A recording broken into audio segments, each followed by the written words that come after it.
Hare Krishna, everyone. Welcome to Shravan Utsav. Today is our last day of Shravan Utsav. We were going to have one more day, but unfortunately, Gauranga Prabhuji couldn't make it. He is not able to make it tomorrow. So we are finishing with His Grace Radha Gopinath Prabhuji, and we will have very impactful session and the lessons from him today. So I'll briefly introduce His Grace Radha Gopinath Prabhuji. So Prabhuji was born in a devout South Indian family near Bangalore, and he has done in his bachelor's and master's degree in speech and hearing science from All India Institute of Speech and Hearing of the Mysore University.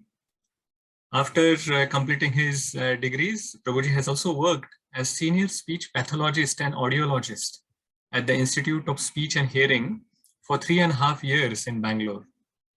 He joined ISKCON as a celibate monk in the year 1989. So over 32 years, Prabhuji has been serving as a monk and practicing the path of bhakti.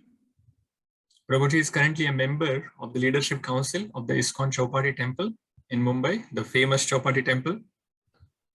Prabhuji has also been overseeing the activities of the Lady Northcote Hindu Orphanage, consisting of about 55 boys for over 10 years. He has been a spiritual guide and trainer for several hundreds of families, conducting a weekly program for over 25 years in different locations, in different localities of Mumbai. But while we are talking about hundreds of families, there are many hundreds and thousands of families Prabhuji has influenced through his online outreach, through his videos, just like one like us, me and my wife here in Wellington. So he has been guiding and inspiring families of several satellite centers as well of ISKCON all over Maharashtra. And Prabhuji has also traveled internationally for conducting so many training programs. And for the last several years, Prabhuji has been conducting a very popular week-long course on the science of self-realization, explaining the essence of the Vedic literature from the Bhagavad Gita. Now, from beginning of our spiritual life, my wife and I have been hearing Prabhuji's lectures, and I still remember seeing Prabhuji's Science of Self-Realization, the series of lectures multiple times when I joined, and also afterwards when I started doing preaching programs here in Wellington. So these sessions from Prabhuji have been inspiration. So this is actually my dream come true, that I am able to organize a lecture of Prabhuji for Wellington congregation. I am so happy. I'm as happy as like a movie fan if he sees Amitabh Bachchan. So it is like that for me to have His Grace Radha Gopinath Prabhuji here. I'm feeling very fortunate to hear from him directly today. I have heard so many videos of Prabhuji, but this is the first time I am hearing in person. Though it is virtual, it is as good as in person. So we are very, very fortunate to have Prabhuji here. So let's welcome Prabhuji by loudly chanting Hare Krishna Maha Mantra. Hare Krishna, Hare Krishna, Krishna Krishna, Hare Rama, Hare Rama, Hare Rama, Hare Hare. Thank you, Prabhuji. Over to you, Prabhuji. Hare Krishna. Om Ajnana Timirandhasya Jnananjana Shalakaya Chakshurunmilitam Yena Tasmai Shri Gurave Namaha. Shri Chaitanya Manobhishtam Sthapitam Yena Bhutale Swayam Rupa Kada Mahyam Dadati Swapadantikam Vandeham Shri Guruhu Shri Utapadakamalam Shri Gurun Vaishnavanscha Shri Rupam Sagrajatam Sahagana Raghunatham Vitam Tam Sujeevam Sadvaitam Savadhutam Parijana Sahitam Krishna Chaitanya Devam Shri Radha Krishna Padan Sahagana Lalita Shri Vishakhan Vitamscha Nama Om Vishnu Padaya Krishna Prishthaya Bhutale Srimate Bhakti Vedanta Swami Iti Namine Namaste Saraswati Deve Gauravani Pracharini Nirvishesha Shunyavadi Paschatya Desatarini He Krishna Karuna Sindhu Dinabandhu Jagatpate Gopesha Gopika Kanta Radha Kanta Namostute Tapta Kanchana Gaurangi Radhe Vrindavaneshwari वृषभानुसुते देवी प्रणमामि हरिप्रिये वाञ्छाकल्पतरुभ्यश्च कृपा सिन्धुभ्य एव च पतितानां पावनेभ्यो वैष्णवेभ्यो नमो नमः।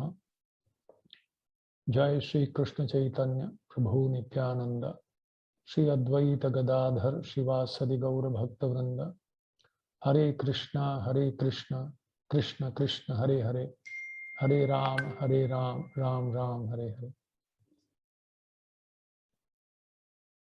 Hare Krishna. I am also equally happy to have this privilege and an opportunity to serve so many wonderful devotees on the other side of the planet. Practically for me, it's like that. And actually, I should tell you, when I saw Ambarish Prabhu's message and then I saw his DP, I felt I have met you in my previous lifetime. Somehow, I mean, I was naturally so much attracted. I said, wow, he's such a sweet, graceful and pleasant disposition and face. I said, wow, I'm happy to serve. So thank you so much, Prabhuji, for giving me the opportunity to share a few thoughts. I would like to clarify also that this Gita course was originally presented in 1989 by His Holiness Radhanath Swami, and I liked it so much that I took it up and I would do it on a regular basis. Of course, I added few examples from here and there. Otherwise, the flow, the systematic flow was actually designed. And I was wondering, why is it so popular? Why is it so appealing? And I realized it is because it is as per the Vedanta Sutra. You know, the first one is Athato Brahma Jigyasa. Now that you've got a human form of life, which is not meant for merely eating, sleeping, mating, and depending, now you should take up the process. Inquire, Athato Brahma Jigyasa. Human life is meant for that. And the next thing is, next sutra is Janmadhyasya. So what should we inquire about? The cause of all causes, the source of everything, the controller, the supreme proprietor. Who is that? And the next three verses of the Vedanta Sutra are, God doesn't have a form, doesn't have a quality, doesn't have this, which means it is none of these powerful devatas of this material creation. He is beyond that. And therefore, who is God? God versus all the other, you know, with respect to the Supreme Lord, the position of all our powerful servants of the Lord, the powerful personalities, devatas. And that is, who is God? And then it says, Anandamayo Bhyasat. The God expanded into many for his pleasure. So who am I? We are part and parcel of God, meant to give pleasure to the Lord, satisfaction to the Lord. And then is, okay, his pleasure, but why at my cost? And then why do bad things happen to good people? And then the whole yoga, you know, connecting and then practical application. So it is somebody else's product, which kind of I very successfully have adopted and started sharing. So the credit goes to all these personalities who developed that. I'm only a, person who is kind of a marketing person. Wow. I think that current electricity was gone. I'll come back. So yeah. So today I am asked to speak on the Govardhan Leela. Actually, this is these 4 chapters of 10th canto of Srimad Bhagavatam, 24, 25, 26, and 27. The greatest challenge is to speak it in the next 45 minutes, So for me, if you have time, you can continue from. It doesn't have to be 45 minutes. Okay. No, but even otherwise, for others, I can't take their time for granted.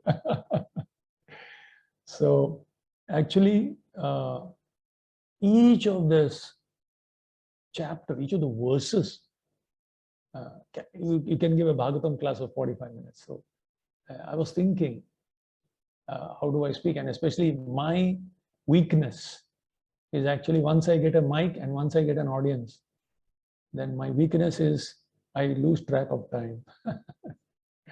In the place where I visit, they call me Maika Lal. They'll say Maika Lal, they say the Maika Lal. Once he gets a mic and the people, it keeps on going on. So I'll try to restrain and keep a watch in front of me so that I don't barge into your time. Anyway, before I speak about the sweet and very enchanting pastime of Krishna in relation to this Govardhan Leela, briefly, why is it so important? Why is it so relevant to us? We understand when we know who is this Govardhan, So our acharyas explain that originally Govardhan manifested in the spiritual world of Golok Vrindavan when once Krishna meditated just to give pleasure to Srimati Radharani and all the other covered boys. He meditated on a place, on a beautiful environment to be created where they could have sweet pastimes in the spiritual world of Golok Vrindavan. Of course, at Golok Vrindavan, it is every time is in the present only. There is never future, there is never past. Nimeshardhakyova vrajati nahi yatrapi samaya. Brahma Samhita says that. But at one time it says, just for our usage, we say that once Krishna thought about this. And from his core of his heart came a small kind of a seed-like with fire and water and etc. A small seed-like structure came and landed on the ground. And from that seed-like structure manifested, it started growing and growing and growing into a huge mountain actually. Eventually Krishna had to place his hand on top and say, please stop growing, this is enough. There was such a huge mountain there, and with such beautiful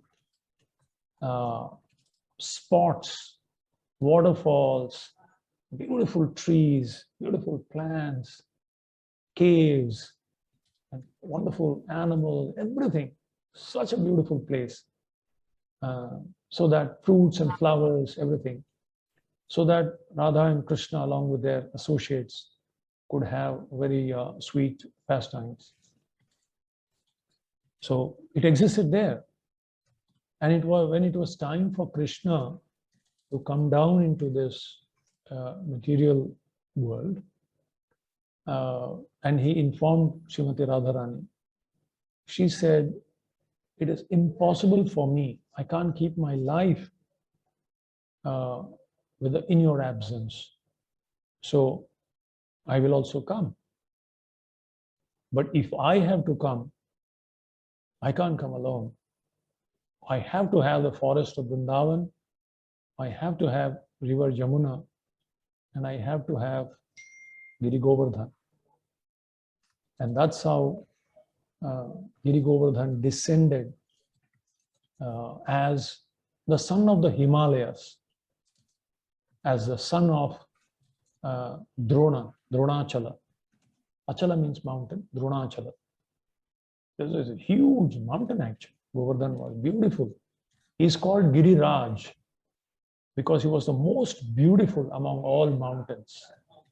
Therefore, he was called the king of all mountains in terms of its beautiful spots and the facilities that was there in it. So once Pulasya Muni happened to visit the Himalaya, and he saw this. He wanted a place for meditation, and he saw this beautiful Giriraj, Govardhan, and he was so attracted. He was from Varanasi, which is in the more like a southern part of, little more southern from the northern side, middle part of, central part of India, Varanasi. So he requested Drona. He said, please, I want to take your son to Varanasi. Drona felt it very painful because he couldn't separate himself from his son, Govardhan. But then the sage had asked, and therefore he agreed. And then eventually Pulasya Rishi, actually by his mystic power, he carried Govardhan. And on the way to Varanasi, when he was crossing over Vrindavan, it was time for him to do Gayatri. And also, in one particular lecture I heard, Govardhan started praying to the Lord, and Pulasya Muni got a to answer to the call of nature, and therefore, in Vedic culture you can't do it just like that. So he placed the mountain at the spot where it is right now, and then he went to perform his Achaman and then his Gayatri and all that. When he came back and he wanted to lift Govardhan, Govardhan would not budge. And then of course, Govardhan explained that, no, this is for the condition I will know. Once you place me, you can't lift me now. So I will be here. That's all. And it is said that Pulasya Muni, very in his transcendental mood, actually cursed Govardhan. So because you are not coming with me, this was Satyuga. Because you're not coming with me, I curse you that every day you will reduce by the size of one mustard seed. So this was in Satyuga. And by the time the end of Dwapara came and Krishna appeared to perform his pastimes in Vrindavan, it had come to the right size to perform pastimes. It's Krishna's inconceivable arrangement, because even Govardhan can't stay without Krishna. So even though externally it appears as it is Krishna's or the curse of Pulasya Muni, but the internal reason, our acharyas say, is now Govardhan is reducing in before Krishna's appearance, he was reducing in separation from Krishna, and after Krishna's pastimes are over, he is still reducing just because of the feeling of separation from Krishna. But during the time of Krishna, it was, like effulgent, it was really, in one sense, it was like growing just to give pleasure and satisfaction. Govardhan is considered the best servant of Krishna. In fact, is addressed by the gopis in the Venugit as Haridasa Varya. Hantaya Radri Rabala Haridasa Varyo Yadrama Krishna Charana Sparsha Pramodaha Manam Tanoti Sahago Ganayo Tayoryas Pani Asuya Vasakandara Kandamulai. The beautiful verse that are sung by the gopis, the most exalted devotees of Lord Krishna, they are calling Govardhan as the best of the devotees. Two others are called as Haridasa Varya. Uddhava is also called Haridasa Varya. Yudhishthir Maharaj is called Haridasa Varya in Bhagavatam. And the third is Govardhan. Why is Govardhan the best of the servants. So the gopis are telling, Hantaya Adri Rabala Haridasa Varyo. Haridasa Varya. Varya means the best of the Haridasas. Yad Ramakrishna Charana Sparsha Pramoda. So the tall, long grass that is growing in the Govardhan is not actually the grass, it's the hair on the body of Govardhan. Yad Ramakrishna Charana Sparsha. When Govardhan is touched by the lotus feet of Krishna and Balaram, Yad Ramakrishna Charana Sparsha, so he goes into ecstasy. And his ecstasy symptom, there's a hair standing on end, that's the grass, effulgent and growing grass. Actually, Yad Ramakrishna Charana Sparsha Pramoda. Manam Tanoti is offering great respect not only to Krishna and Balaram. This is the most important part. Manam Tanoti Saha Go Ganayor Tayoris. Not only to Krishna and Balaram, but also to the cows, the cowherd boys and the calves. Gopi Bhartur Padakamalayur Das Dasanudas. A good servant is not just Jiver Swarup Krishna Nitya Das. That's okay, that's our constitutional position. But Lord Chaitanya said that he himself, he identified himself as, I'm not a Brahmana, Kshatriya, Vaishya, Shudra, not a Brahmachari, Grihastha, Vanaprastha, Sannyas. I am the servant of the servant of the servant of the Lord of the Gopis. This is our true identity. So Govardhan is called Kamagiri. Actually, Govardhan fulfills any desire that you approach him with. And His Holiness Sachinandan Swami Maharaj, in that near Govardhan, they have this beautiful place. And there, when we had gone there, he was telling that please don't pray for any mundane material things. Pray that my Lord, my dear Giriraj, my dear Giri Govardhan, please make me realize, who I am and try to get into that service of being the servant of the servant of the servant. It's such an amazing prayer, actually. What even Maharaj Pratap Rudra told Lord Chaitanya. Raja kohe ami tomar daser anudas, bhrityara bhritya karo ei mora ash. He said, I am only the servant of yours. This is my only identity. And you please accept me as a servant of your servants. And Lord Chaitanya got so pleased by just these words of King Pratap Rudra.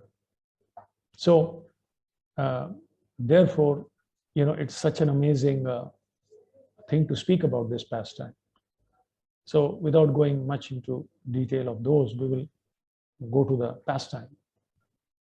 So, it begins in the 24th chapter, wherein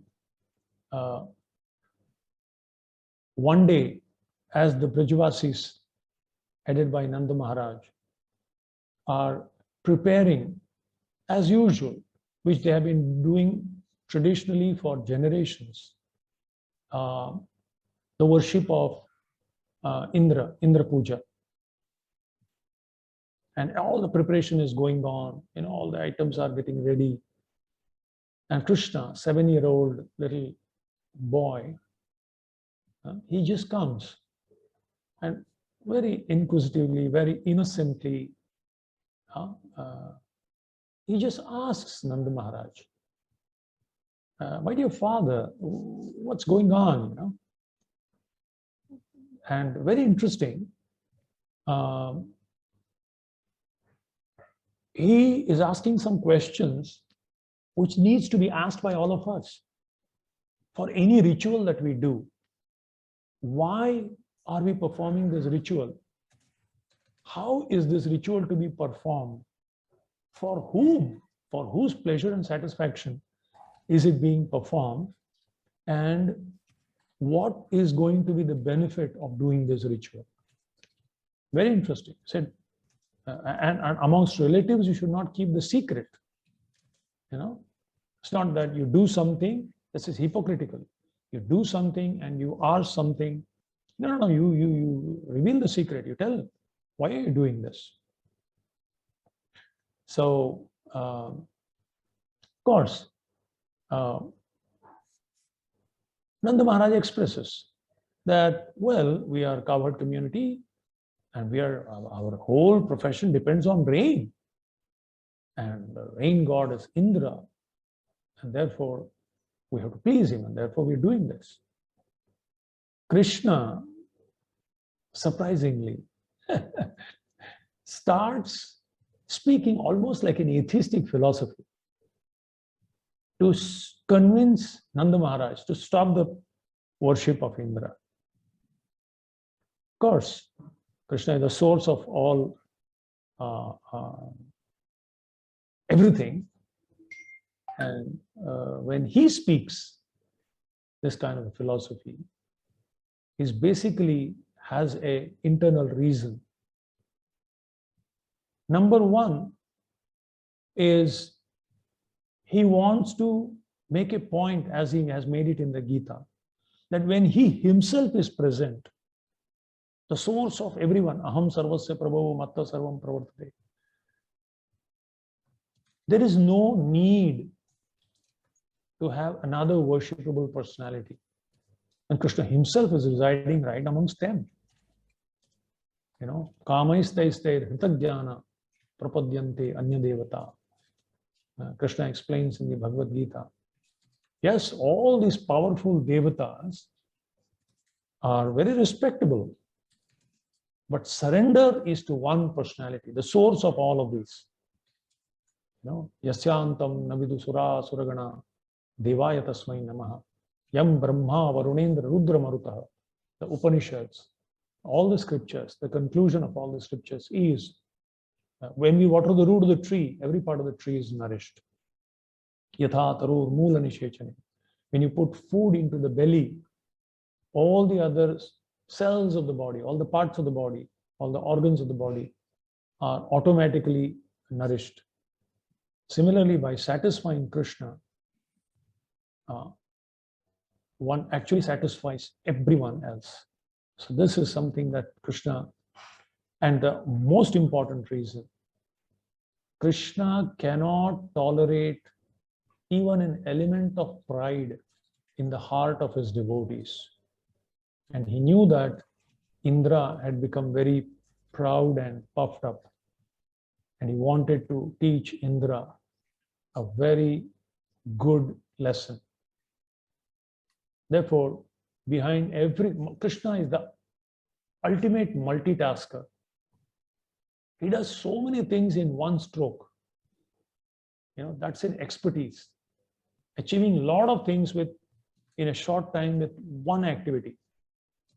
Rupa Goswami explains in Bhakti Rasamrita Sindhu who is an expert. So very beautifully it is described there. So anyway, he convinces, and actually the Brajavasis love Krishna so much. Their life and soul is Krishna.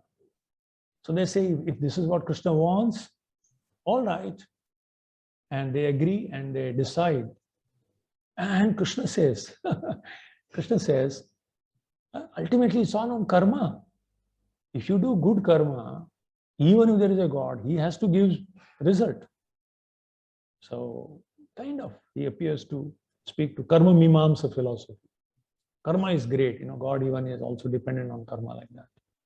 Eventually he convinces, and he says, we are dependent on the cows and the brahmanas and the Govardhan hill. Our cows are directly dependent on them. So why not have a puja? Use all these ingredients that you have gathered for Indra puja for worshipping Govardhan, and let's worship the cows and the brahmanas. This is actually, and so he instituted, Krishna for the first time 5,000 years ago, instituted personally the Govardhan puja. And in the 11th canto of Srimad Bhagavatam, it is described, Madhbhakta puja vyadika, more pleasing to Krishna than worship of himself is the worship of his devotee, his representatives, his pure bona fide representatives. This is 175th anniversary, 125th anniversary of Srila Prabhupada's appearance. What an amazing task Srila Prabhupada did. What an amazing service attitude he had. You know, Nachao, Nachao Prabhu, simply make me dance. So by appreciating Prabhupada, by taking up his teachings, real appreciation, anyone can say Jai Srila Prabhupada. But really glorifying Prabhupada is to accept what he came to give us, his gift of unalloyed devotional service to Krishna. And by our exemplary behavior, by our words and our action, by our services, we need to glorify Prabhupada so that people want to know what makes you such a wonderful person. And they should want to know, read the books and want to appreciate Prabhupada. Actually, that's glorification of Prabhupada. You know, when Haridas Thakur transformed the prostitute, people from all directions would come to see the prostitute. But while coming to appreciate and see the prostitute's transformation, they were glorifying Haridas Thakur, who was like a touchstone, who made such a fallen lady into such an amazing Vaishnavi. So a real way of appreciating and glorifying Srila Prabhupada is to accept his gift, apply it in our own lives, and to the best of our ability, trying to share it with others. So in this way, Krishna wants to glorify Govardhan. He says how much it pleases. Of course, this is Achintya Bheda. Krishna is not different from Govardhan, and Govardhan is also the best devotee of Krishna. You know, this is very inconceivable, simultaneously one and different philosophy. So, yeah, so he convinced Nanda Maharaj, and Nanda Maharaj utilized all and Krishna instituted the Govardhan Puja by telling exactly how to do it. He said, you make mountains of solid prasadam, you know, of rice and puris and chapatis and gulab jamun, rasgullas. Make mountains of bhoga and lakes of dal and kheer and, you know, all liquid items. Lakes and lakes of liquid items and mountains of solid items.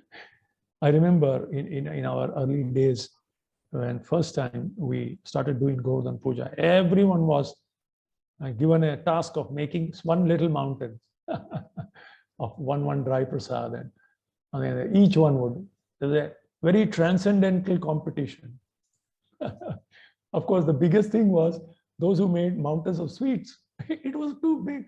I mean, small sweets, how will they make? Rice wala they can make very easily, but for sweet it's not so easy. It's not so simple. So anyway, it was very sweet.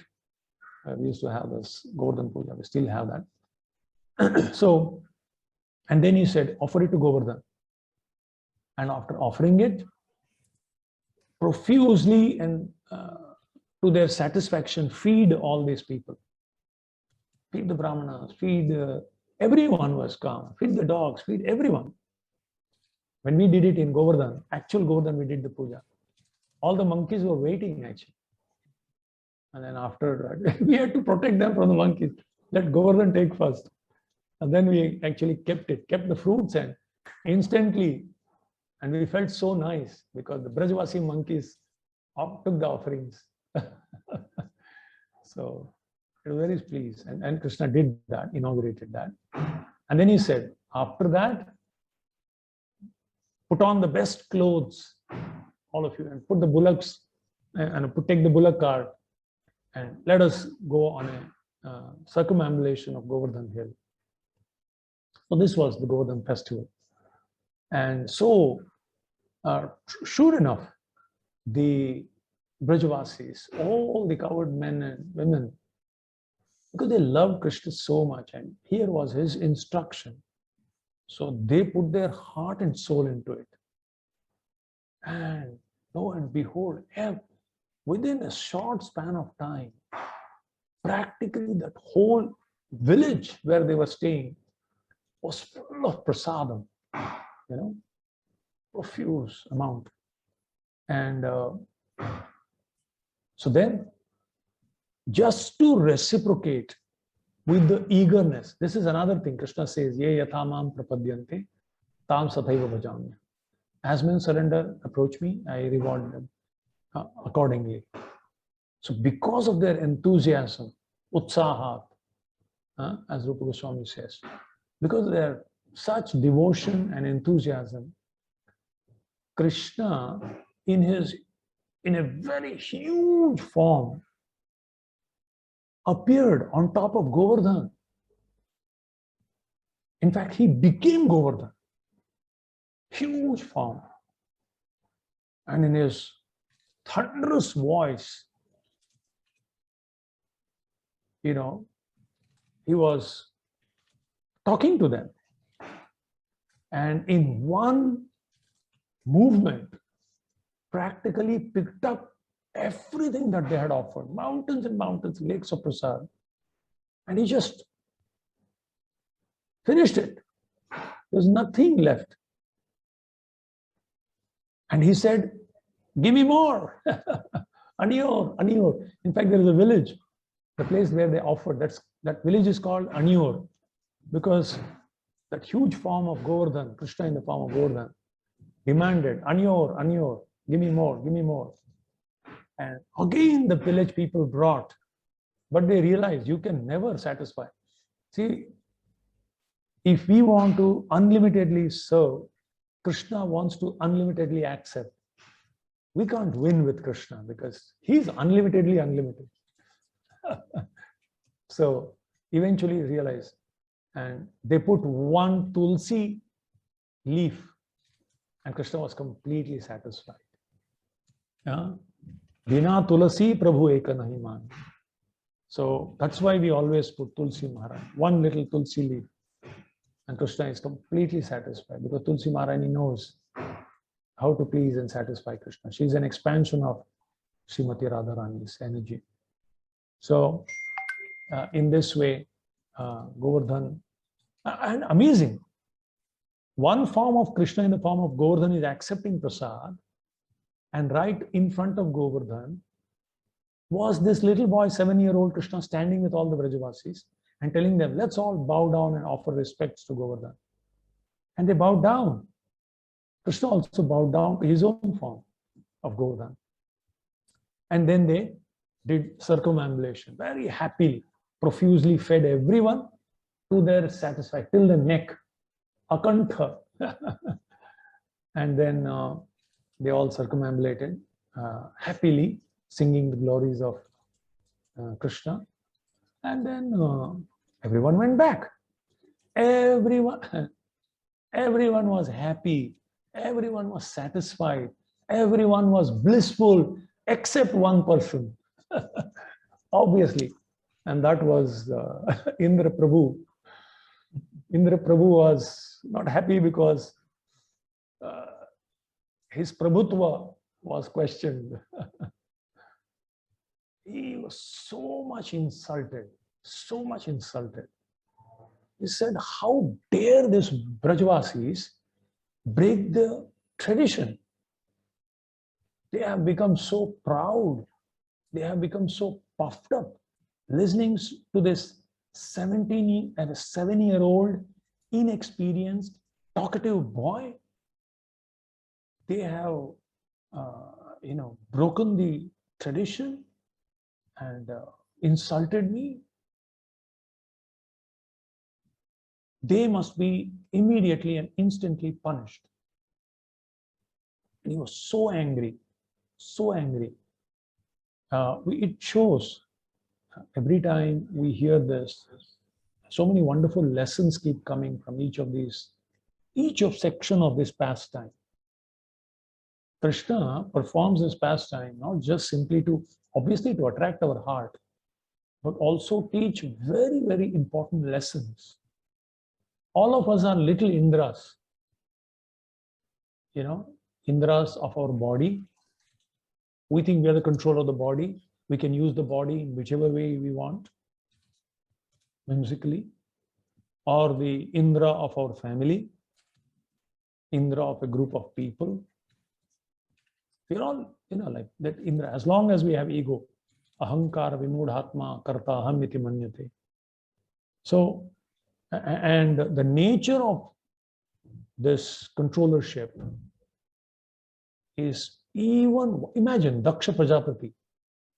All the powerful personalities in the universe got up when he entered the arena for performing yajna. I am at Rishikesh. From Rishikesh, Haridwar. 33 kilometers from there is a place called Kankhal. And in Kankhal, the yajna of Daksha Prajapati, that spot is there. The yajna Havan is still there, which Daksha Yajna was performed and where Sati gave up her body. Yesterday only I visited and came back from there, where Veerbhadra came and, took off the head of Daksha and put the goat head. Anyway, then that's the nature. Dhyayato vishayan pumsa sangaste shupajayate sangat sanjayate kama kamat krodho vijayate. Anger, especially in our case, anger is a result of lust for control, controllership. Everyone should act the way I want. I want what I want when I want. That's the deep-rooted nature of the false ego.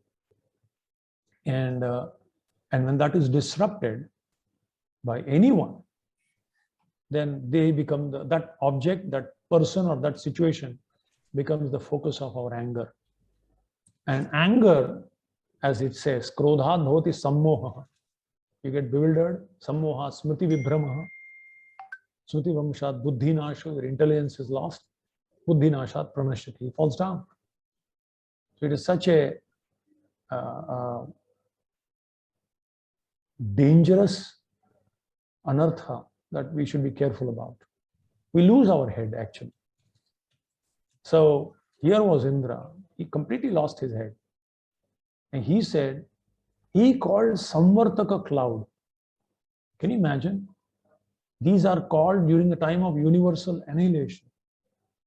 He called those clouds and ordered them, focus all your energy on this village. Kill, completely destroy and annihilate this boy, this talkative boy, along with the whole covered community. Such an offense. Mahaprabhu calls it Hathi Mata, mad elephant offense. So destroying Vaishnavas, dealing with Vaishnavas, sometimes we unfortunately see some people on the internet loosely talking anything about anyone. They are playing with fire. Sometimes, we even wonder whether it's good for them to come into this kind of association. And then they start kind of blaspheming. They lose their head. They don't understand what they are risking. So Indra loses his head and sends the Samvartaka cloud. And the Samvartaka starts pouring and pouring and pouring. This is a big story. We all know it practically, but the lessons, I'm trying to focus on the lessons today, because story practically you can also read. But such an amazing, and I heard one devotee saying, Krishna, or a devotee in Krishna consciousness, knows how to turn a crisis into a sweet festival. Krishna did that. The greatest crisis that came on Vrindavan, he transformed into an amazing, sweet festival. Similarly, if we have a right consciousness, even the apparent crisis in our lives, if we maintain a right consciousness And if we respond in a proper way, understanding it to be Krishna's inconceivable mercy for our purification, then that situation eventually transforms into a benediction in our lives. This is also another amazing lesson that we can learn from even in Narada Muni, in the first canto of Srimad Bhagavatam. His mother was bit by a serpent in his previous life as a son of a maid servant. But he took that as an opportunity to perfect his life. Even in those kind of crisis, he saw the hand of the Lord and opening of window to move to Krishna. Any situation, auspicious or inauspicious. Actually speaking, materially auspicious or inauspicious is inauspicious in the ultimate issue if it makes you forget Krishna, if it takes you away from Krishna, if it takes you away from devotees. But materially inauspicious or auspicious, law is all auspicious. If in that situation, if we remember Krishna, if we see the hand of Krishna as a mercy of Krishna, we turn to Krishna and we take shelter of the devotees of Krishna, then whatever it is, it turns into the most auspicious event of our life. So, the devotees, and when this downpour started, the devotees, all the Brajavasis, very naturally, spontaneously, as Kunti Devi says, Tvai me ananya vishaya matir madhupate asakrit ratim udvahatam adha gangai vaugham. Just like Mother Ganga, I am sitting next to Ganga, just 20 steps away from the place where I am sitting, this room. Actually 40 steps, exactly 40 steps, is this beautiful Mother Ganga flowing with gracefully and such swiftly, but so gracefully. She is flowing. And today is Vaman Dwadashi. You know, she appeared from the lotus feet of Vaman Dev, you know, when he pierced the tip of the universe. I feel so fortunate. And today when I'm going to take bath, again I'm going to take bath in the evening, I will dip 3 times for the benefit of all of you. For all the Vaishnavas from New Zealand, Wellington, I'll do that for you. That's the only seva I can do from here. Online dip. So it was pouring like cats, not cats, it's pillars. And naturally the Vrajavasis turned to Krishna. It's amazing. They never thought Krishna as God, but when in distress, they spontaneously turned to Krishna. That's very inconceivable. That's their natural propensity. They loved Krishna so much. So they turned to Krishna. And Krishna said, don't worry. You worship Govardhan, right? Govardhan will protect you. Come, let's all go to Govardhan. And they all went to Govardhan. And amazingly, Vishwanath Chakravarti Thakur says, when Krishna went to go, not a drop of rain touched Krishna. Not a drop, by the potency of Yogamaya. And he went there effortlessly, like an elephant plucks a sugarcane stick, or a child can lift that frog-like structure. I don't know what you call it in English. Mushroom. Just effortlessly. And especially Krishna, I would just, add salt to the wound, as they say. He did it with his left hand. He could have, like Atlas, he could have strained himself and then pushed up. Then at least Indra would have said, chalo yaar, thoda to izzat ka sawal rakhiye. But then Krishna used his left hand, and even in the left hand, he used the little finger. This is the weakest part of the body, actually. So the strongest person's full power was nothing compared to the weakest part of Krishna. I mean, this is add insult to the injury, as they say. He lifted on the tip of his left finger, little finger, in Bombay, in Mumbai, when people really have to insult someone, they say, "Tu mere baएं हाथ की छोटी उंगली का खेल है." You are equal to your whole power, and my little finger of the left hand is same. This is literal way of saying that you are nothing in front of me. But Krishna speaks by action. His action speaks louder than his words. Krishna, very amazingly, he just lifted it in the tip of his left little finger, left hand, little finger of his left hand, and held it up for 7 days and 7 nights.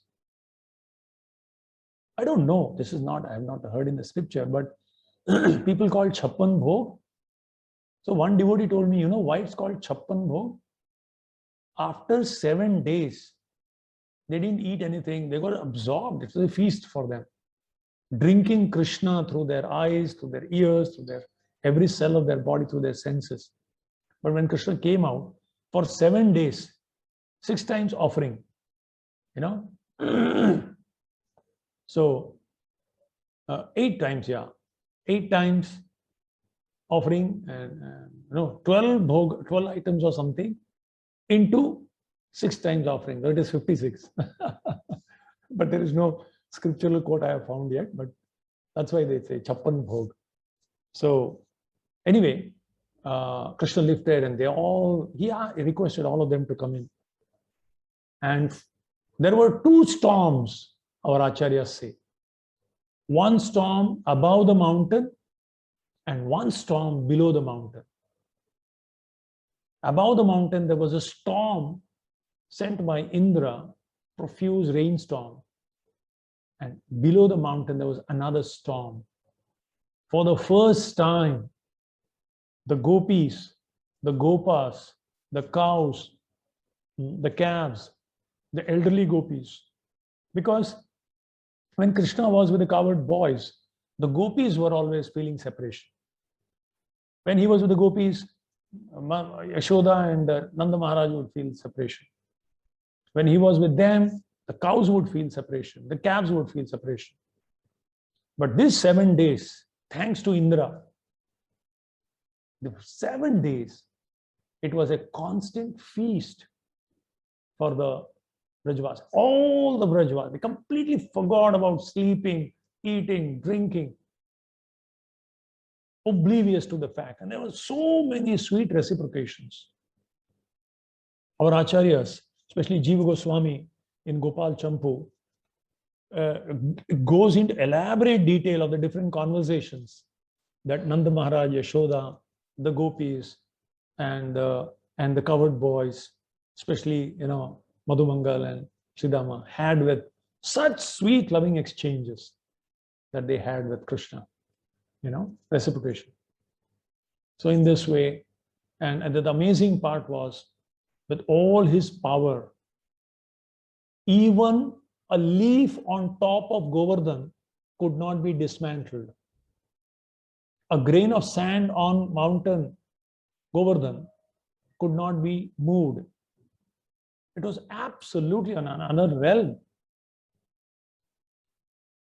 It took 7 days for Indra to realize that actually Krishna is not ordinary. Ultimately, he understood, and he kind of withdrew, and he left. And then Krishna told the Brajavasis to actually leave. Nobody wanted to leave, but Krishna had to, gradually tell them, please, please. And then very effortlessly, he put down exactly in the same spot. Now, somebody may ask, if there was a flood all around, why not a drop was coming under the hill? This was by the special power of Yogamaya. Nothing could enter actually. So in this way, after 7 days, all these cowherd boys went back. It was such an amazing festival, and everything was dry. Vrindavan, everything was back to normal completely within a very short time. Indra understood. He had really messed up. He was so shameful. You know, he was so ashamed. What have I done in my egoistic pursuit? How much have I offended? So he actually goes to Brahma. He understood this is a very serious thing. Yes, it's not with any Tom, Dick, and Harry. This was something very serious, playing with the Supreme Lord. So he went to Brahma. Brahma really chastised him, took him to task. And then he said, "You're such a foolish person, Indra. If you go, there is no scope. Krishna loves the cows. Go Brahmanya Hitayacha. So you go to the planet of the cows within this universe. And the head cow, you request her, Mother Surabhi. You take her in front. You put her in front. Let her recommend your case. And then you go and beg forgiveness." This is very important principle. Whenever we go for a yatra, we have heard this story. And when it comes to this particular, especially around the Govardhan, there is a place called Surabhi Kund. And there we used to have at least 2.5 to 3 hours of talk only on this particular part. That about offensive and forgiveness. Repentance and penance. Truly repentant. In the Srimad Bhagavatam, 1st canto, 3rd chapter, 34th verse, 1-3-34. Prabhupada speaks. The external energy of the Lord transforms into internal energy when there is repentance and penance in the heart of the living entity. So, for example, this flower garland, this flower is material thing. It's made up of earth, water, air, fire, ether. And a conditioned soul, when he looks at the flower, probably he may think of his girlfriend. Oh, I'll take this flower and offer it to her and she will be very pleased. But the same flower, patram pushpam phalam toyam yome bhaktya prayachati. If one offers to Krishna, that same flower is no more a cause of bondage, but a cause of liberation for you. So it's not about the matter. Matter doesn't matter, actually speaking. But the consciousness matters. And that consciousness of repentance and penance. Krishna says in the Gita, I am seated in everyone's heart. Sarvasachaham hridi sannivishto. Matta smritir jnanam apohanam. From me comes remembrance, forgetfulness, and knowledge, remembrance, and forgetfulness. Interesting. In one heart, he's making you forget. In another heart of the living entity, he's making that person remember. Why does Krishna make one person forget and another person remember? Very simple. I'll give you one analogy. Okay. Imagine you are locked in a room. It's a glass room, a thick glass, soundproof glass. You are inside the glass room and you are locked up. You are imprisoned there. Okay. And it is locked up. And the button to open that is outside. To open the glass door, the button is outside. And your sound can't be heard outside. So there is a person outside, how will you tell him? And there are two buttons. One is a blue button and another one is a red button. The red button closes the door and the blue button opens the door. You have to tell the other person standing on the other side, please press the blue button so that the door opens. It's not in your hands. You have to tell someone. You're dependent on someone else. And if that person presses, it opens. Similarly, within our heart, Krishna is seated. We have no access to put our finger inside our heart and press the button. One button is forgetfulness button. One button is remembrance button. And Krishna is seated within our heart. Ishvara sarvabhutanam hrideshe arjuna tishtati. He is seated inside. You have to tell Krishna, please Krishna, all these years the red button was pushed. Please now push the blue button and open the door of remembrance. Now the question is, which language do you speak? Which language does Krishna understand? English, German, Hindi, Kannada, Telugu, Malayalam.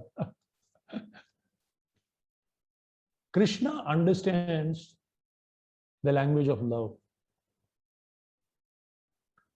Krishna understands the language of the heart. As long as the heart wants to be the controller, proprietor, and enjoyer, by default, Krishna presses the red button of forgetfulness. Because unless you forget, how can you enjoy this world? If you want to be the enjoyer, controller, proprietor, Krishna says, all right, if that's what you want, here you are. You forget me. Bhoktaram yagitapasam sarvaloka maheshwaram. Forget that I am the controller, proprietor. You think you are the one. Try. Get frustrated when you realize. Repentance, that sorry, I'm not the controller, I did a mistake. And penance is, don't do it again. Don't do it again. In fact, in the Nectar of Instruction, Upadeshamrita, Prabhupada mentions the essence of repentance is awakening the dormant Krishna consciousness. And the essence of penance is not to do the same mistake again. In fact, that's what initiation means. In initiation, we are asked to take actually 3 vows, mainly 2 and the third one. We are told we will chant this, at least 16 rounds of the Hare Krishna Mahamantra every day, my beads. We are told I will not, engage in meat eating, intoxication, illicit sex, and gambling. And thirdly, I will serve in the mission of Srila Prabhupada in the mode of being a servant of the servant of the servant. Very symbolic. The essence of repentance. What is repentance? All these years, I thought I am the controller, I am the center of the universe. Ishvaro aham, aham bhogi, siddho aham, balavan sukhi. This is the demoniac Mahamantra.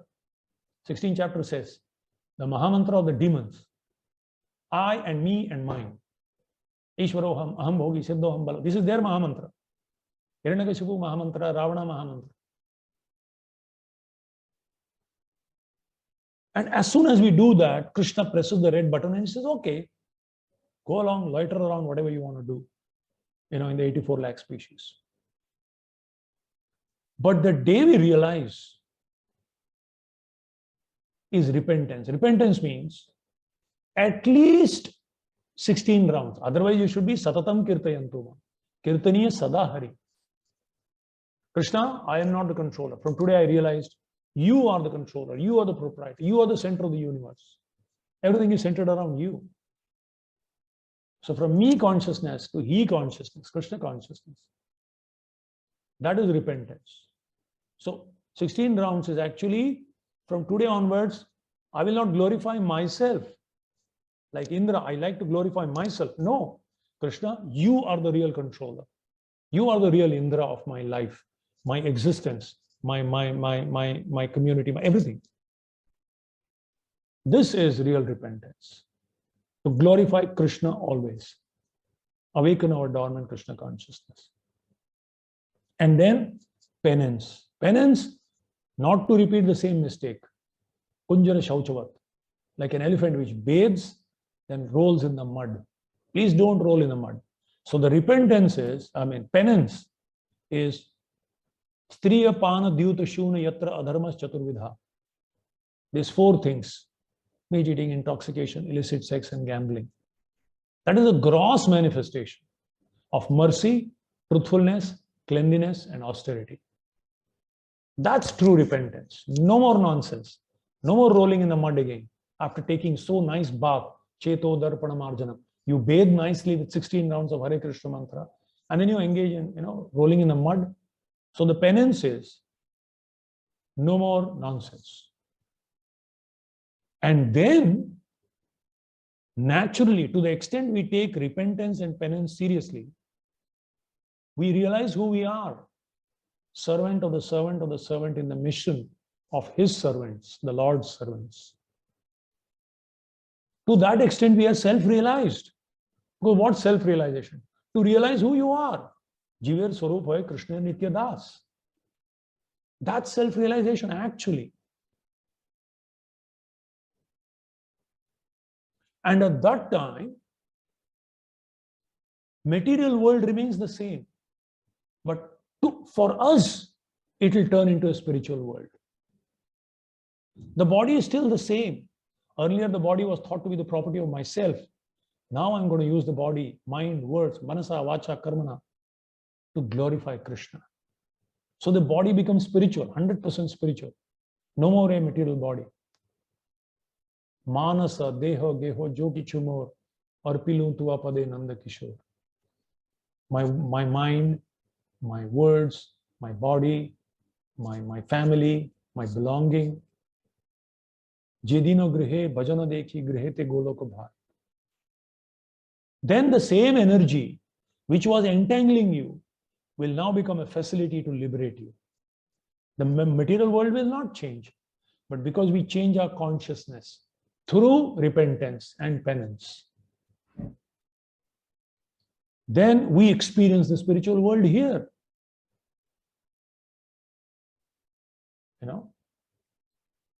Vishwam Purna Sukhayate.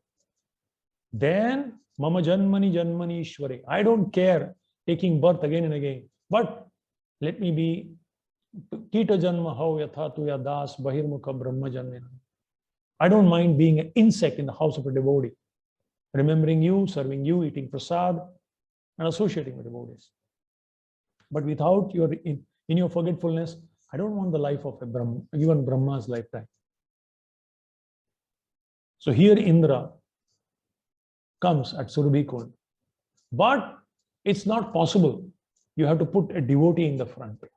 That's why we chant Namah Vishnupadaya Krishna Prishtaya Bhutale Srimati Bhakti. That's our I-card, entry into the spiritual world. Otherwise, Krishna will say, hey, who are you, man? You can't say, I am so-and-so, I am so-and-so, my name is this. This I-card of yours doesn't work. You have to say, I am a Prabhupada's man. Rupanuga Viruddha Prasiddhanta Dvantahari. I'm a Rupanuga, I'm a Prabhupadanuga. Then you say, oh, acha, apna admi hai, le lo andar isko. Take him inside. Our man. So we have to put a pure devotee of the Lord in the front. And we really become Tvad Bhritya Bhritya Paricharaka Bhritya Bhritya Bhrityasya Bhritya Itimam Smaralokanath.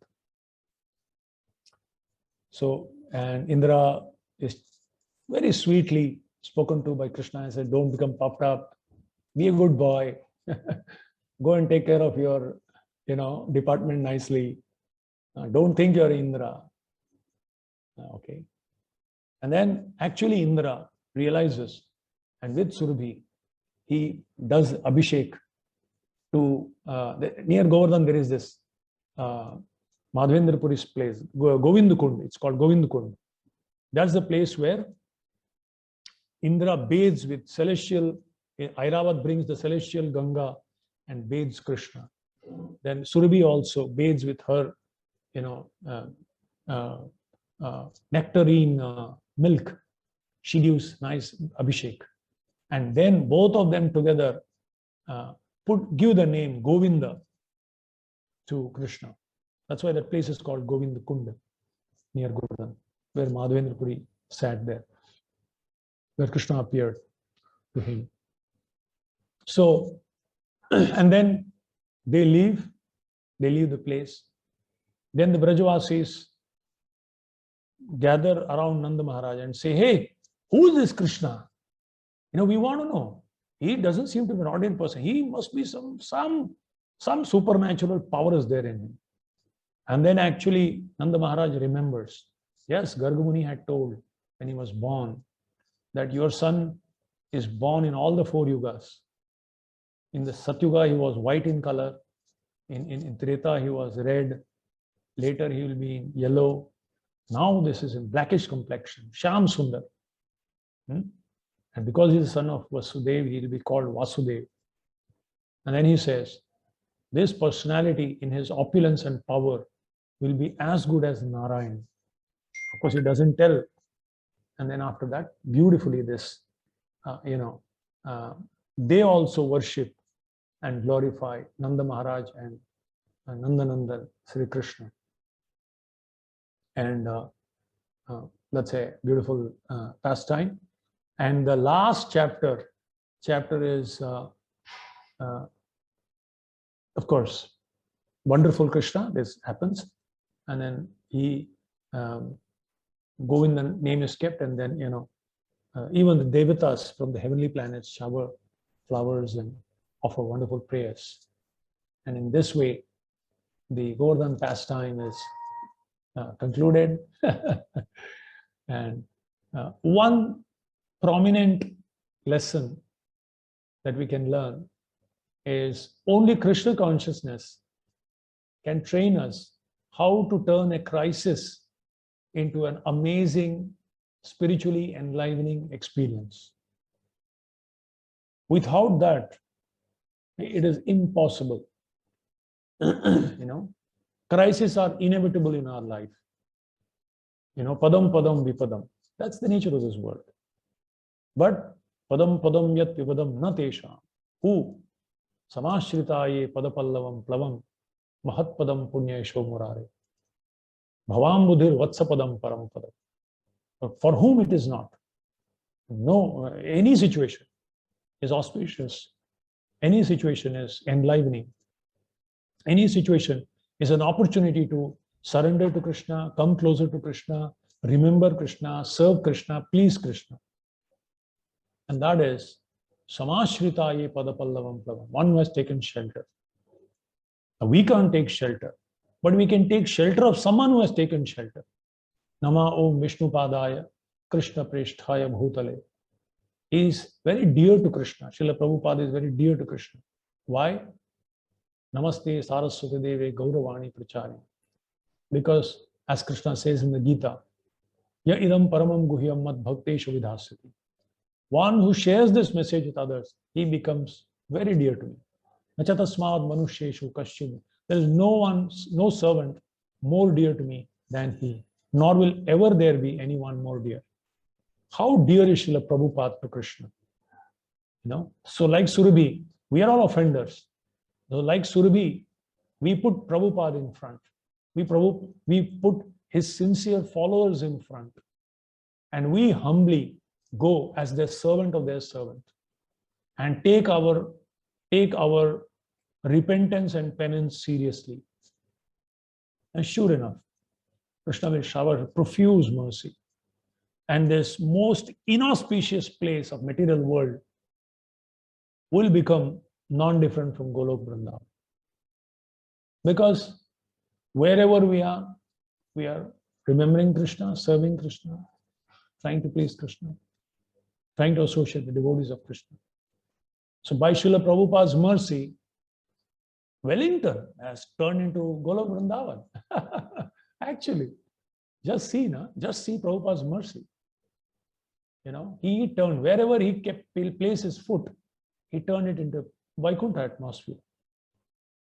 To the extent we take it seriously, to the extent we Shravanam Kirtanam, Bhakti Lata Bij is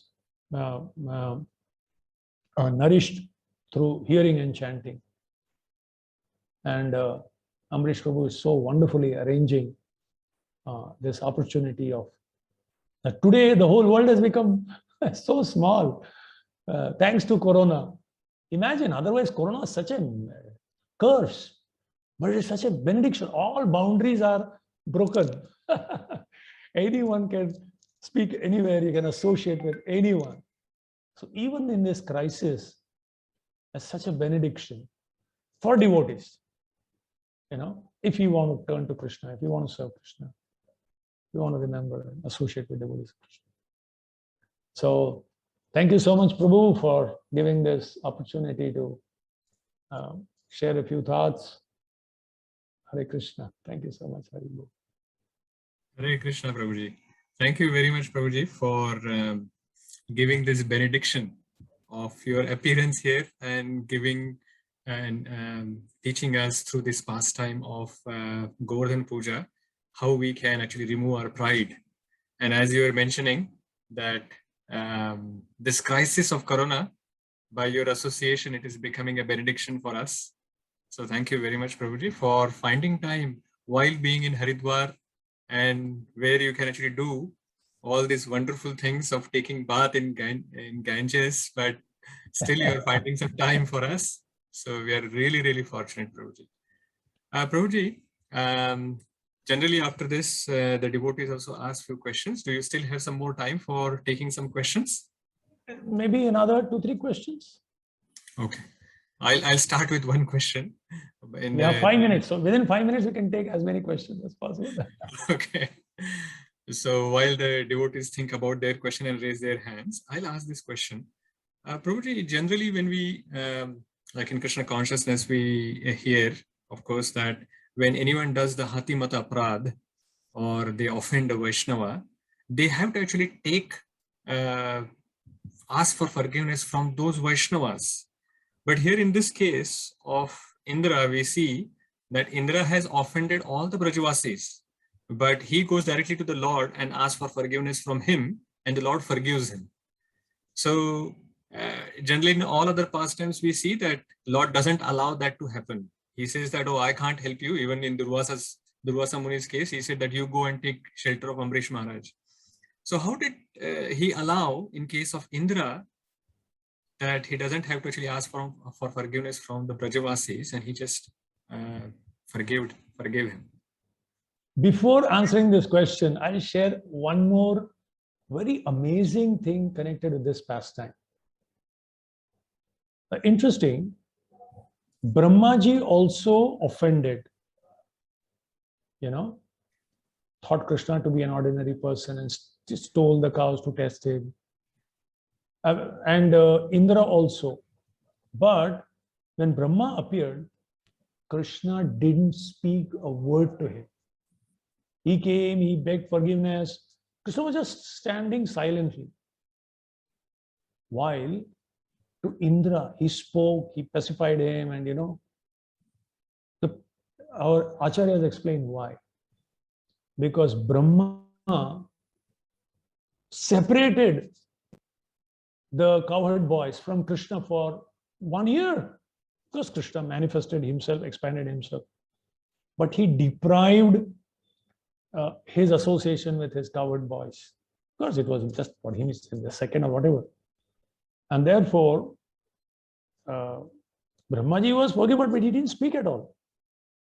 Whereas Indra's offense caused all Brajavasis to come together, which never would have happened otherwise. It was so sweet. All, the cows, the calves, the cowherd boys, the cowherd girls, the elderly gopis, the gopas, the whole Braj was such intimate, sweet, and therefore Krishna spoke to. So this is one point.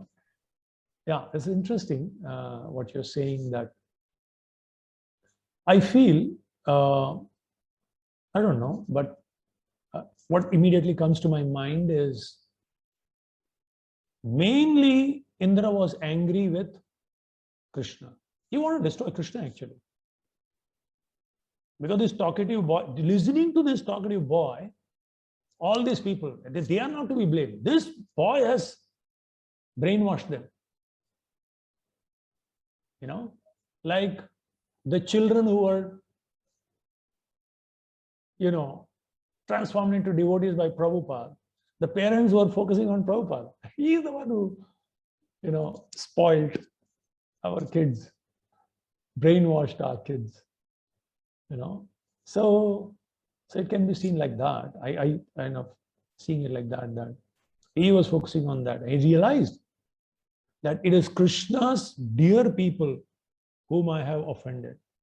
So more than the Brajvasis, Krishna is very angry because his dear people, as Prabhupada says, love me, love my dog. You know, Madhbhakta. So by pleasing the devotees, you please Krishna very easily. By displeasing the devotees, you have displeased Krishna the most. So Indra was smart enough to understand, yeah, I have to water the root now. Brajvasis may forgive because devotees are always forgiving. Krishna, if he doesn't forgive. So first he came to Krishna, and Krishna, of course, Krishna had a specific purpose of, as it is explained by Prabhupada himself. One of the reason was that Indra had become puffed and he had to be brought to size, and that was effective in happening. So this is how I can reconcile this. Thank you very much, Prabhuji. Kirtivanta Prabhuji has a question. Yes, Prabhuji, please go ahead just a minute. Yeah, you should be able to unmute now. You can also spotlight him. Yeah. I want to know who is asking questions. Okay. Hare Krishna Prabhuji, Dandavat Pranams. Dandavad Prabhuji. Thank you so much for the very nice class. There were some very nice points in there, you know, repentance and things like that as well. Prabhuji, my question is, you know, as the topic of the day is basically pride. When we have a little bit of success, sure, Prabhu.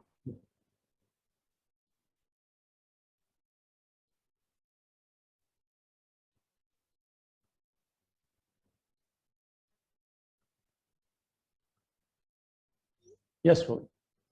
Sure. Prabhu, so when we have a little bit of success, even materially or sometimes even in devotionally, when you do something and you get praise and things like that, it's very easy for that pride to come. You know, we know philosophically that we are not the doers and that it's Lord Shri Krishna. Without his mercy, we can all do all the endeavor, but without his mercy, we're not going to get any success and things like that.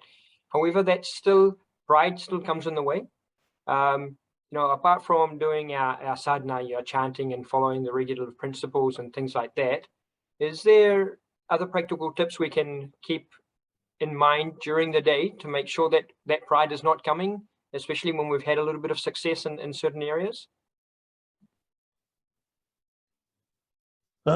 Yeah. The one process where this can be overcome is constant hearing.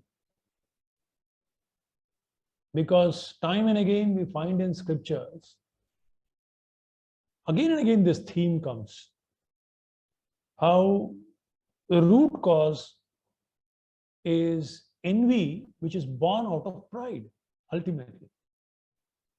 You know, and envious people cannot understand this knowledge. Idam tute guhyatamam pravakshami anusuyave. Arjun, you can understand this because you're not envious of me.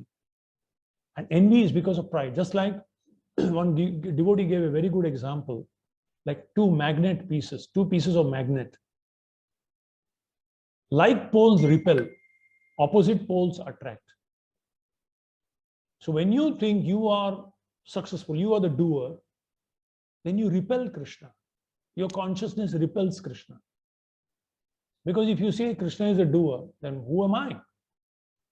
It's very humbling to the, and that's why it says, it's interesting. What is Kali Yuga? Kali Yuga does only one thing.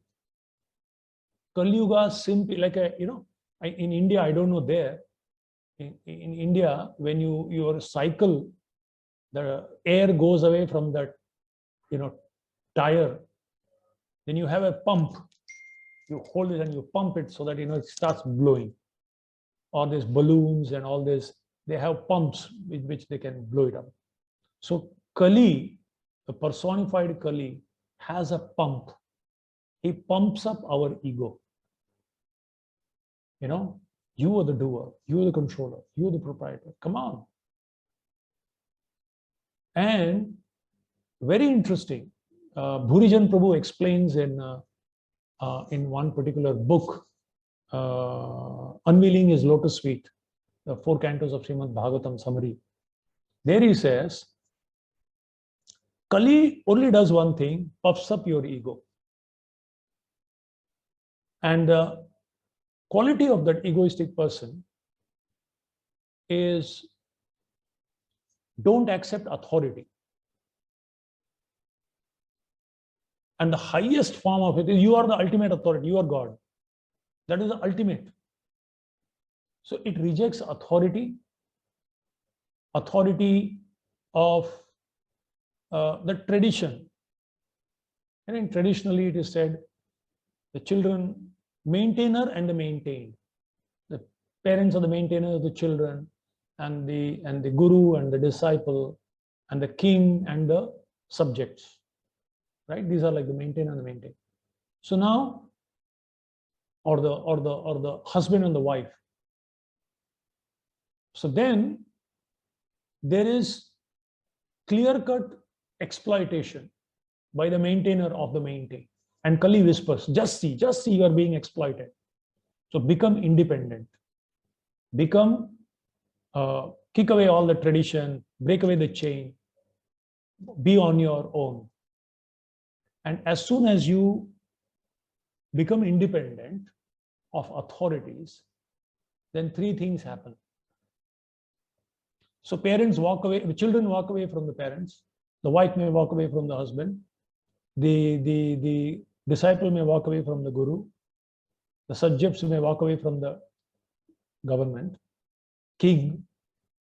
Then 3 things happen. Number 1, you feel lonely. You know, there is loneliness, because that's the nature of soul, to be surrendered to an authority. They are very happy in that sense. Hare Krishna, you have faith in the Lord, just like Prahlad Maharaj, because he was completely dependent on the Lord. He had no anxiety. Hiranyakashipu controlled the whole universe, but sada samudvigna dhyam. So second thing is anxiety. You know, there is anxiety, there is loneliness, and there is dissatisfaction. So for loneliness, you need gadgets. So science provides gadgets. For loneliness, it provides intoxication to overcome that suffering of loneliness. And for the dissatisfaction, illicit relationships. You don't want the responsibility, but you want the pleasure out of the relationships. And this becomes the root cause. And the root cause is ego. And Lord Chaitanya, he is Kali Yuga avatar. He comes with a pin to prick the balloon. And that pin to prick the balloon of ego is the holy name. But to hold the holy name, you need 4 things. Trinadapi sunichena taroriva saishtuna amanina manade. Then only you can kirtaniya sadahari. Glorify Lord as the supreme authority, and I am the maintained. Ekale Ishwara Krishna Arsabhratya. So if you see one thing common amongst these 4 things, Trinadapi sunichena taroriva saishtuna amanina manade. It's all connected to ego. An egoistic person can never be humbler than a blade of grass. An egoistic person cannot tolerate any opinion other than his opinion. An egoistic person, his nourishment is people's respect. His ego is nourished when people are respecting him. And ego is hurt when he has to respect someone else. What to speak of someone lower than him. So essentially it boils down to only one thing. So Kali Kale Nama Rupe Krishna Avatar. In Kali Yuga, the demon of Kali can be killed only by the holy name. And that holy name, for that, the only thing you have to give up is ego. you know. And the way to do it is just take shelter of the holy name. There is no other way. Kalau nasteva nasteva gatiranyatha. Harinam eva keval. And while chanting the holy name, when we keep hearing the scriptures, we see Krishna is a doer. Nimitta matra. Prabhupada said, I'm like a puppet. Make me dance, Krishna, make me dance. Arjun, nimitta matra bhava savesachi. Arjun, I have already killed everyone. You simply become an instrument. So when you realize by hearing properly the Siddhanta that I am simply an instrument, if you are successful, you don't become proud. If you are a failure constantly, you never go into depression. Because you realize it is Krishna's plan. Prabhupada was not successful for many years in India. That was first test. He didn't go into depression. And when he was successful for the second part of his life, he never became proud because he understood. Krishna is making me dance. Make me dance, Krishna, as you want me to dance. Make me dance. So by becoming a transparent instrument, that transparency is stopped by opaqueness of ego. And the more we realize Krishna, the more we'll become humble. Ego is a lack of understanding Krishna's position and your position. Yuemam yoveti tattvataha. You have to know Jiva tattvataha. You have to know Krishna tattvataha. I am the strength of the strong, Krishna says. I am the intelligence of the intelligent. I am the ability in man. So once you know this, how can you become proud of your intelligence? How can you be proud of your ability? How can you become proud of your strength? Borrowed plume. You can read that section where Arjun returns from Dwarka. You know, he says that. He's humbled. The same chariot, the same Arjun, the same Gandiva, but Krishna, you are not there. All big, big zeros, but one is removed from the side, left side. So it's a big zero. And in the next chapter, he glorifies how Krishna made me dance in this particular, by doing this, by defeating Bhishma, by defeating this person, that person, you know, like that. So reading Srimad Bhagavatam and Gita is the solution. Thank you very much, Prabhuji. Hare Krishna. Thank you, Prabhu. Thank you, Prabhuji, for a wonderful and elaborate answer. That was very useful. Prabhuji, There is one one. more question. Yeah, there is one Mataji who's raised her hand. Yes, yes. Prabhuji. I think this will be I'm the going last to that. one. Yes, okay, Prabhuji. So Since- Sudharma Mataji and Sudharma Prabhu, please go ahead. Hare Krishna, Hare Prabhuji, Dandavat Pranam. Dandavat Pranam. Thanks for the very beautiful lecture. A lot of insights. Prabhuji, my question is, like you mentioned, like the essence of penance is not to repeat the same mistake again.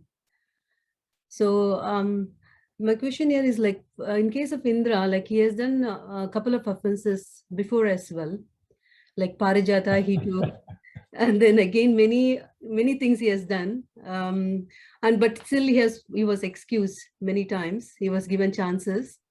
So in this case, he's bringing a devotee in front, and then he's getting the excuse.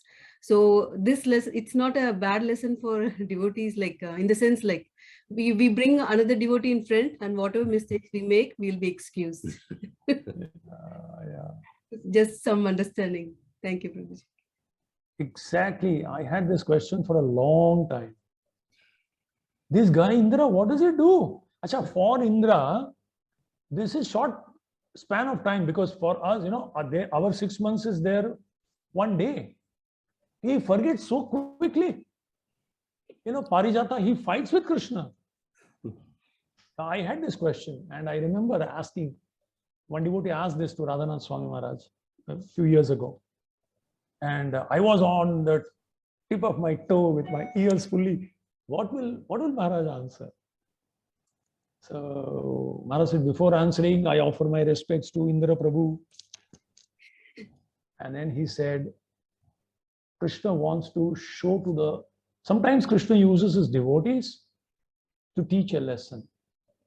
how intoxication is this position of power. As Kunti Devi says, Janma Aishwarya Shuta Sridhir Edhamanamada, ever increasing.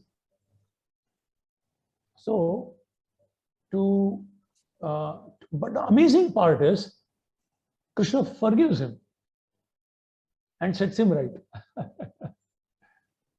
So he was telling that, number one, he wants to show to the whole world how intoxicating is the position, power, position, influence, that, but still you can't, it's not realized fully.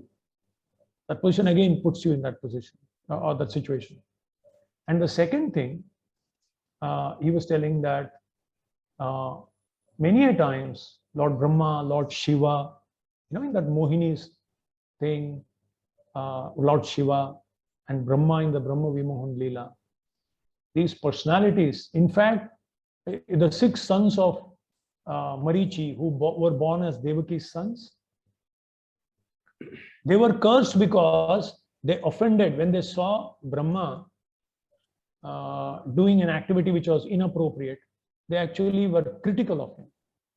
So we have to understand that when these great souls sometimes act like that, great personalities, especially like, of that caliber of Lord Shiva, Lord Brahma, etc., Krishna is using them to show to the whole world, because they are such surrendered devotees.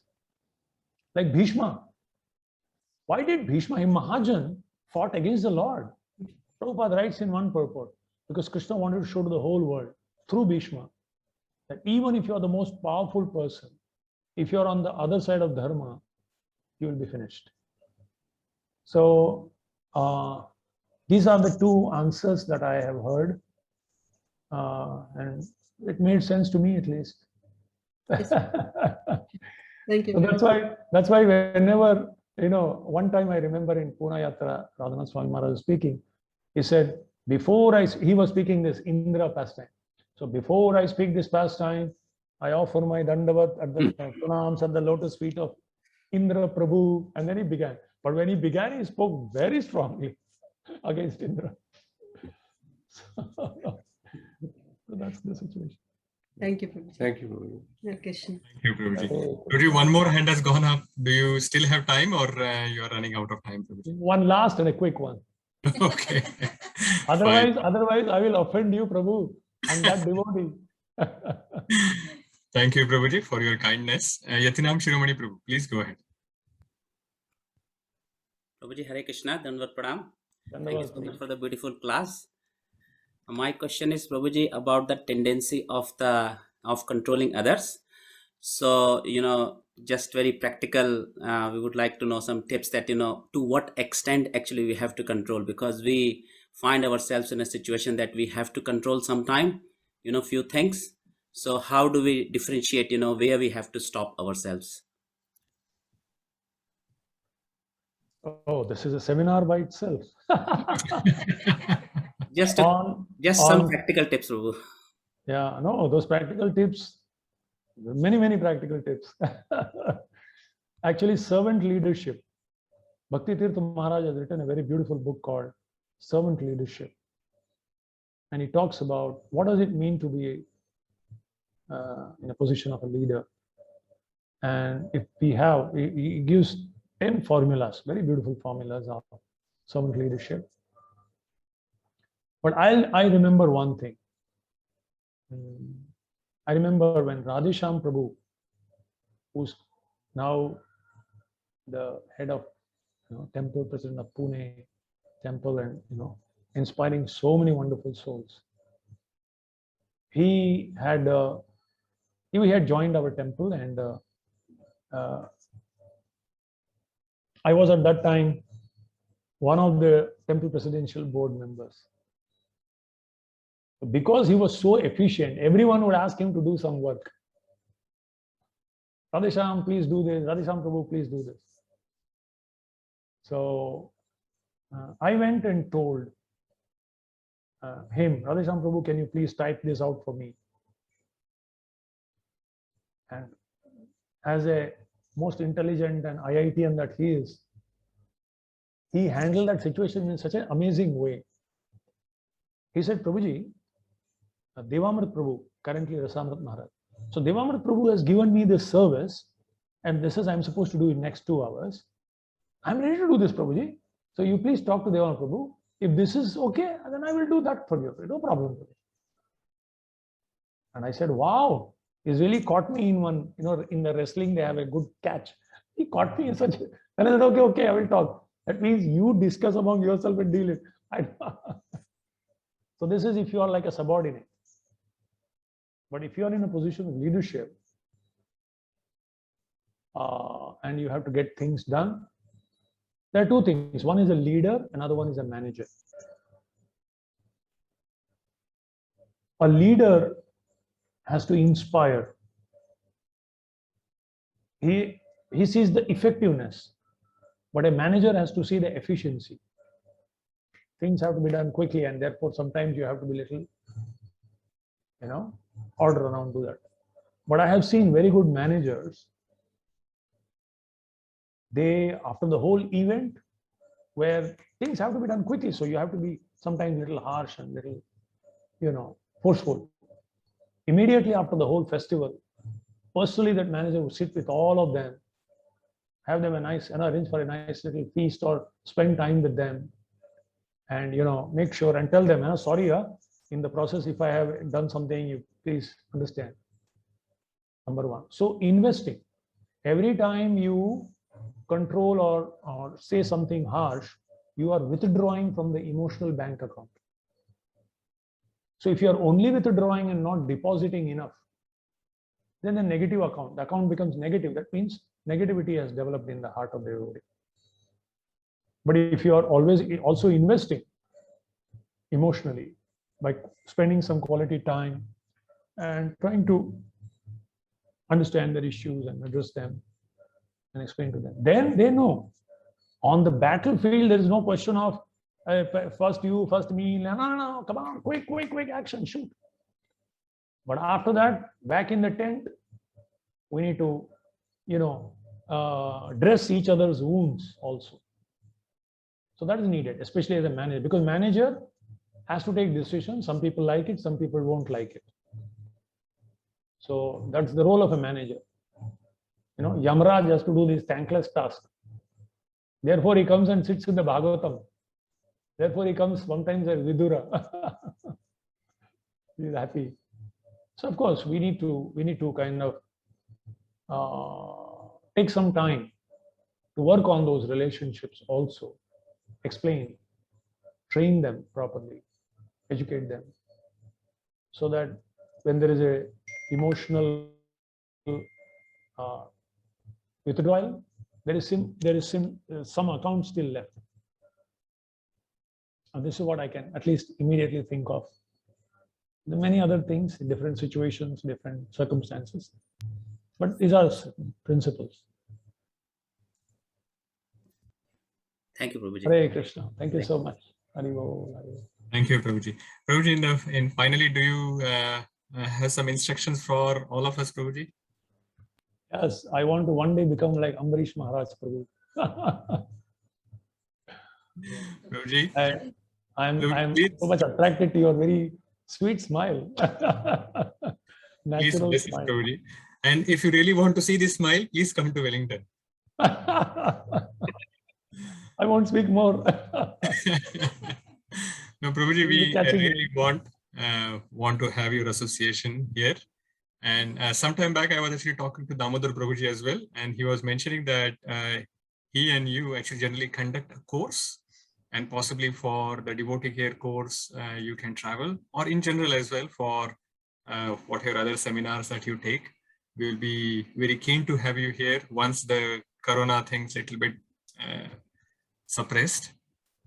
Prabhu, as far as devotee care course is concerned, I am ready to travel anywhere on this planet to do it once. Hari Bol. Absolutely, absolutely. Because I know how the GBC Devotee Care Committee has done a lot of churning to bring out this jewel-like document. Wonderful. That's the need of the hour today. And it will be my good fortune to share this. I told, when I heard this first, Rasmandal Prabhu conducted, we have to commit ourselves. I was so inspired, I said, anywhere I'm ready to travel, once of course, because I can't kind of follow up, but I will share this. Because this is an amazing course. Very solid principles have been captured. And if the congregation leaders, especially those who deal with people, both managers and leaders, it is the seminar for them. It's very nice. So I would 100% you keep in touch with Damodar Prabhu. Sure. And I would love to. Actually, I'd come to Melbourne and Sydney. Oh, Krishna. We missed that opportunity there. Before lockdown, we were there. Yes.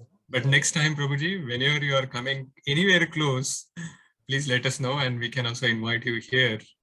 And especially for devotee care course, we will invite you especially for coming to Wellington, and you can actually do the course for other places in New Zealand as well. So that way you can cover the entire country. So thank you very much, Prabhuji, for your time. And we have taken a lot of your time.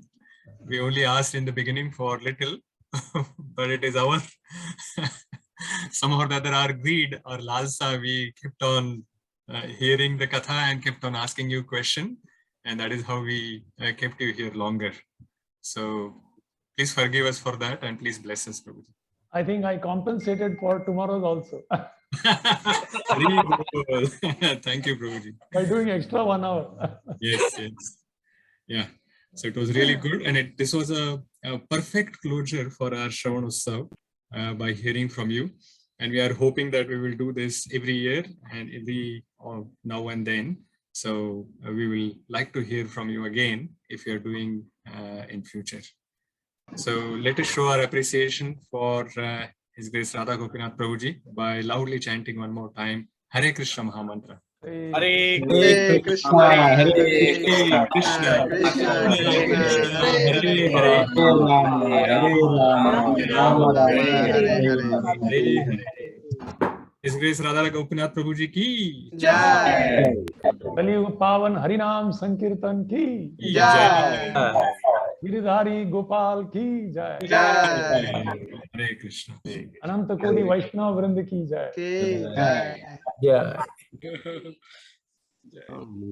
Thank you, Prabhuji. Thank you, Prabhuji.